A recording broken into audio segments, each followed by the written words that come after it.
Welcome to Redefining Medicine, an intimate and personalized program that illustrates a different side of the practice of medicine. Our in-depth conversations will focus on the physicians and practitioners who are redefining medicine through their integrative, functional, and holistic approach to health and well-being. Welcome to the weekly Redefining Medicine podcast. I am pleased to have Dr. Pamela Hyde joining us today. Dr. Hyde is a double board certified physician in obstetrics and gynecology, as well as anti-aging and regenerative medicine, and former active duty physician in the United States Air Force. Thank you for joining us and welcome, Dr. Hyde. Well, thanks, Lindsay. It's such an honor and pleasure to be here. I have been following the Redefining Medicine podcast since it was launched, I think maybe 3 years ago or so. And I just really enjoy the all the thought leaders and everybody that A4M brings together. And it's been such a great part of my education and how really A4M transformed my my medical understanding and delivery, and has really set the course for where I'm at today. Thank you, Dr. Hyde, for listening in for the past few years, and it's a true delight to have you on as a guest. Thank you. You served as Lieutenant Colonel within the United States Air Force up until 2016. Will you share a bit on your experience practicing integrative medicine within that role? Sure. Ever since I was a kid, I always kind of had this dream of serving in some way. And I always sort of had a admiration for the military and patriotic and that sort of thing. So at many stages of my life, I considered joining the military. And I finally got a scholarship with the Air Force, and I was commissioned at the start of my residency for OBGYN. And so while I was going through residency, I was being paid and as a captain in the U.S. Air Force. Okay. And so after my obligation, I kind of owed them 4.5 years. And unlike a lot of my colleagues that really joined up for, to have loans paid off and that kind of thing, I really wanted the adventure of being in the military and being part of something bigger than myself. I served overseas in Japan for 2 years, traveled all throughout Southeast Asia, and signed up for every humanitarian mission in places for hurricane relief and other things. I had my first venture to northern Afghanistan back in 2000 when the Taliban were knocking on the door of the Northern Alliance. And so that was a really interesting experience to have, really doing very remote medicine for women's health at that time. Kind of this whole COVID thing really brought back a little bit of PTSD for me, because when I was in Afghanistan, we had 130 deliveries a day with 6 beds. And there were 3 people in one bed at one time, in multiple beds.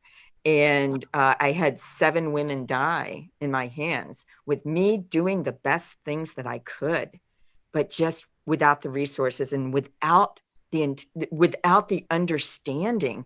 I was there to teach the teachers. Okay, I was there after we liberated the Afghanis from the Taliban to reestablish women's health care in Kabul. They had no textbooks. They had an understanding of medical practice that was based off of the 1970s, but very preventable deaths. And it was due to ignorance and lack of resources. And a lot of those deaths were being caused from extreme malnutrition and lack of access to care. We had women coming from hundreds of miles away with an obstructed labor, with a leg hanging out of their vagina. And they were septic because this had been going on for 3 days, and you had to get the baby out and try to save the mom. In this area, 5,000 kids had died of measles that year. 5,000. And it was normal and common to see a deformed, distorted body of a young child who had tuberculosis and grew up with Pott's disease and then died at a young age because they no longer were able to get lung capacity and breathe.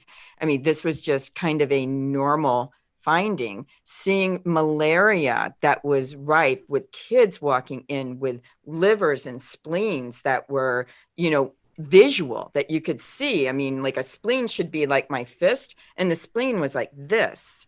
And the other thing that was rife, and still to this day, Afghanistan has the most unexploded landmines in the world. Men coming in, trying to farm their land and just, getting their leg blown off from an unexploded mine. But in the soil would be anthrax. And anthrax is carried in the feces of animals. So I had one, and I'll send you the picture on this. It was a young woman who had just given birth. The baby was about 4 months old, but she had this black scar over her eye. And it was like, oh my gosh, what is that? Well, what it was anthrax of the skin that had gotten into her eye. And had it been just a week longer, that would have gotten to her brain and she would have died. So we were easily able to treat her with some oral Cipro. And she came back 2 weeks later. We literally saved her eye and saved her brain and saved her life, and I think that was a very remarkable thing for something we just don't even, like who would think that you go out and you try to pick your food out of the field and you get anthrax on your hands and put it on your eyes. But here's the other thing that killed so many kids. 1 in 5 children die from malnutrition and never make it to the age of 5. And a lot of that has to do with the malnutrition of the mothers. So what happens was she had a 4-month-old, but she got sick and she can no longer produce breast milk. So Nestle comes along and provides this, powdered milk, and they don't have anywhere to get clean water. So they go to what's called the Dewey. This is the runoff from the fields, the farm fields, and they get their water. Well, in this area, there was a big push to get them to drink the clean water. There was a mission called, we were under the auspice of Shelter Now International. And they were there building girls' schools and wells for clean drinking water. Well, the superstition of the locals was that the jinn or the genie and the evil spirits live in the wells. So they continued to go get the dirty water from the Dewey instead. And so then what happens? Mom's milk dries up. She dilutes Dewey water with the powdered milk, and baby becomes malnourished and dies. And this is what happened over and over and over again. Yeah. I don't know. I have this worldwide view as opposed to a narrow view, expanding my understanding of worldwide dilemmas that really 2/3 of the world live in. And what my obligation is, I feel, to whom much has been given, much is expected. I loved my military career. I had considered staying in, but as if anybody has ever been part of the military, if you stay in and make it a career, they kind of shove you into a administrative role, and that's not something I wanted to do. So it just so happened that a very great opportunity opened up in Altus, Oklahoma, of all places. And there's an Air Force base here. And so I was recruited to come here to start up women's health for the hospital because there were no OBGYNs in the community.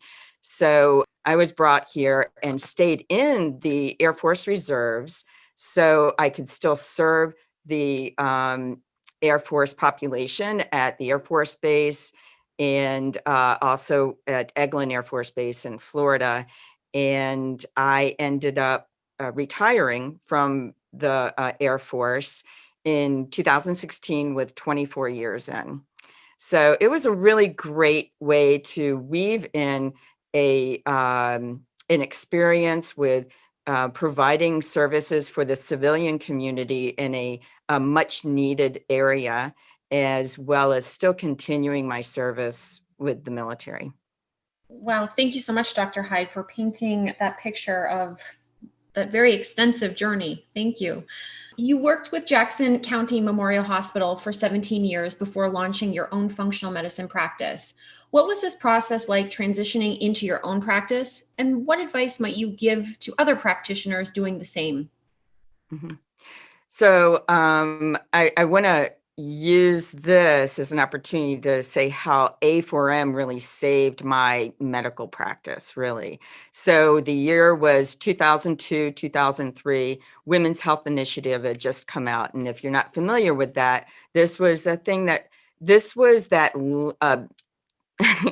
that landmark study that just turned the industry on its ear with hormone replacement. I was part of the initial groundwork at Hutzel Hospital in Detroit, enrolling people into the study for HRT.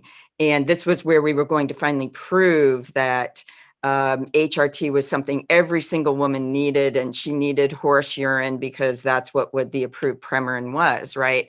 And lo and behold, the study had to be stopped because, oh no, we're killing people, and I won't go into all the flaws of the study. Probably a lot of people know about that. But what was happening is OBGYNs, doctors didn't know what to do, and they were just yanking away women's hormones. And that's not a good thing to do to women, right?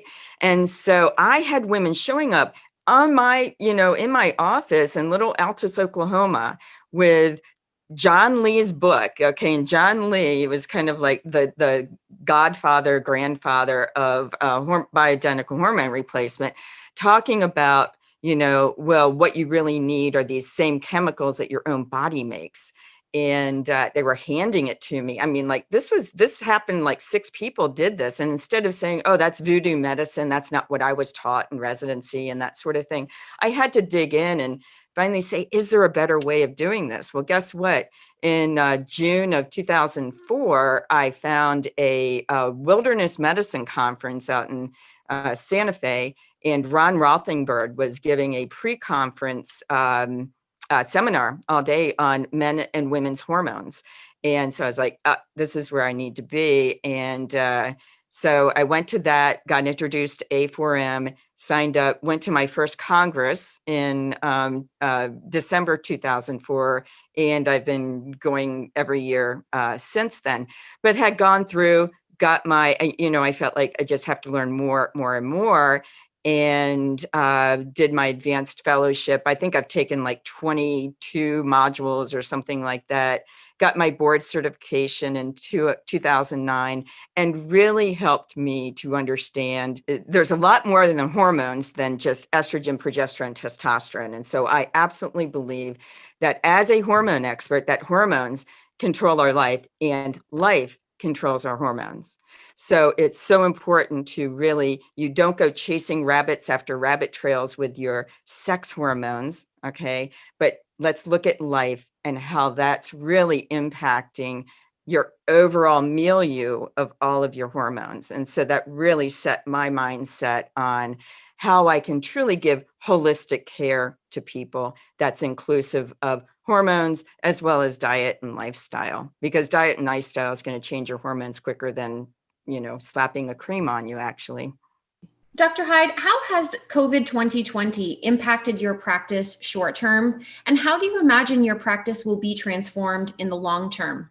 I was not prepared, as most doctors weren't prepared, for things just kind of shutting down. I think that COVID has allowed for the dismantling of many things in our culture and many institutions, and kind of shown the light on the broken foundations.